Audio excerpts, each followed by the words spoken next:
Bonjour, l'organisme de bassin versant Matapédia-Restigouche a le plaisir de vous présenter son plan directeur de l'eau à l'aide de capsules. Donc, il va y avoir des capsules qui présentent le portrait et les problématiques du diagnostic. Dans la capsule qui va suivre, je vais vous parler des changements climatiques qui se retrouvent dans le diagnostic. Le diagnostic est divisé en 6 sous-bassins versants, qui est le lac Matapédia, la rivière Restigouche-Amont, Restigouche-Aval, Matapédia-Amont, Matapédia-Aval et la rivière Umkoui. Et il y a 7 problématiques qui comportent le diagnostic. Donc, c'est quoi les changements climatiques? Les changements climatiques, c'est une augmentation de la concentration des gaz à effet de serre dans l'atmosphère. Ça va apporter nombreuses modifications comme une température à la hausse, une diminution du couvert de neige, une augmentation du niveau des mers et une modification de la répartition des habitats de certaines espèces végétales et animales. Donc, les changements climatiques, ça va provoquer des bouleversements importants au niveau du cycle hydrologique de l'eau. Donc, des pluies plus intenses, des crues plus soudaines, des étiages. Donc, c'est vraiment primordial de développer une vision commune et éclairée qui va mener vers des pistes d'action qui vont être capables d'atténuer les changements climatiques. Donc, l'objectif principal, c'est le bien-être de la collectivité et de l'environnement. Les changements climatiques, ça l'amplifie plusieurs problématiques, dont la sédimentation et l'eutrophisation, la dégradation et la perte d'habitat faunique et la dynamique de l'eau. Donc là, je vais vous expliquer un schéma qui est assez complexe, qui va parler des aléas, des compensations et de l'adaptation. Je l'ai décortiqué, puis on va y aller portion par portion. Donc, tout d'abord, la bande jaune qu'on voit ici, ça représente la tolérance aux aléas de la communauté. La ligne rouge qu'on voit à l'intérieur, ça représente les aléas. C'est quoi un aléa? C'est un coup d'eau, une crue, un étiage.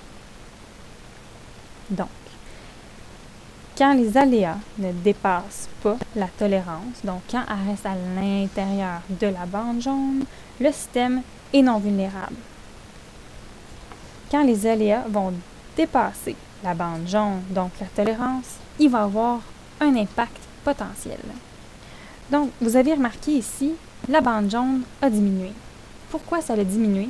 Bien ça marque le début de l'urbanisation. Ça a eu des impacts, comme on en a parlé dans les autres capsules, qui ont fait que notre milieu est moins tolérant.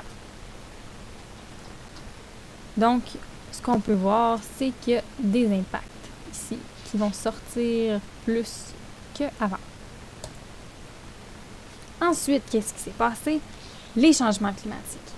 Donc, qu'est-ce qui se passe ici? C'est les aléas qui vont devenir de plus en plus importants. Donc, des coups d'eau encore plus gros, des crues plus importantes, des étiages sévères.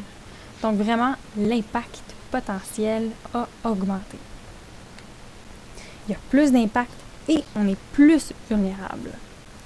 Donc, qu'est-ce qu'on fait maintenant avec tout ça? Soit qu'on décide de faire des mesures de compensation réactive à un certain problème qui va nous coûter très cher, comme par exemple, il y a une inondation, on va mettre des murs de sacs de sable pour empêcher l'eau de se rendre aux habitations. Donc, ça coûte cher et c'est réactif. Ou bien, on décide de s'adapter. L'adaptation ici, c'est le vert qui va augmenter tranquillement. Donc, ça, c'est moins coûteux et c'est pensé au long terme.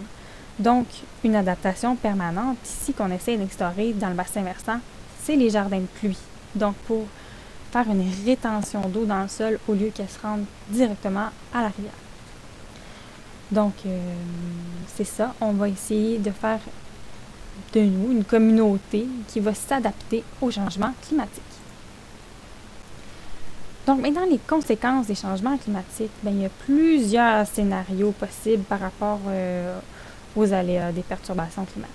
Par rapport à la quantité d'eau, bien, il va y avoir une augmentation des crues et des pluies torrentielles, une augmentation du débit moyen, une augmentation des étiages estivaux qui vont être sévères et plus longs, une augmentation de la température hivernale. Ça va augmenter les cycles de gel-dégel. Ça va aussi faire que les étiages hivernaux vont être moins sévères et des crues printanières plus hâtives. Maintenant, l'impact sur l'habitat des salmonidés, mais par rapport à l'alimentation, ça va augmenter les contaminants dans l'eau par rapport aux hydrocarbures, herbicides, engrais, déjections animales. La reproduction, ça va augmenter les matières en suspension, donc on va venir colmater les frayères. Et pour la protection, on va augmenter la fragmentation de l'habitat.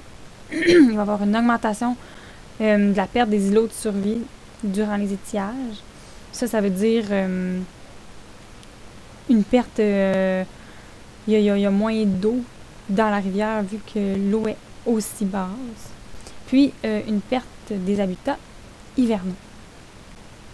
Ce qu'on peut observer à ce jour comme changement climatique dans le bassin versant, mais tout d'abord, il y a un manque important d'études et de données dans la région. Mais on remarque un étiage important sur la rivière Matapédia qui a eu lieu en 2006 et 2012. Et en 2012 également sur la rivière Restigouche. Excusez-moi. Certains tronçons qui sont complètement secs à la hauteur du pont interprovincial à Matapédia. Il y a un des bras qui était complètement asséché du côté du Nouveau-Brunswick. Puis ça a été causé par un manque de pluie et une hausse marquée de la température de 1,8 degrés Celsius de plus que la normale.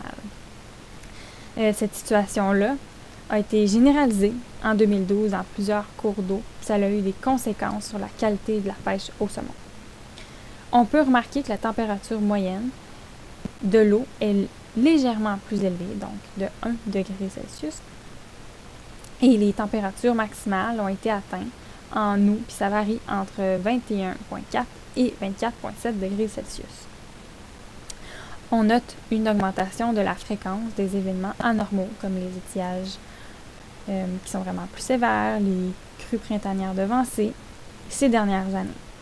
Donc, sur les images ici, en bas, on voit vraiment là, ça, la rivière a passé ici là, avant. Là, il y a vraiment beaucoup qui s'est desséché. Donc, pour en savoir plus sur les changements climatiques, vous pouvez consulter notre site Internet pour avoir accès au plan directeur de l'eau. Et merci de votre écoute!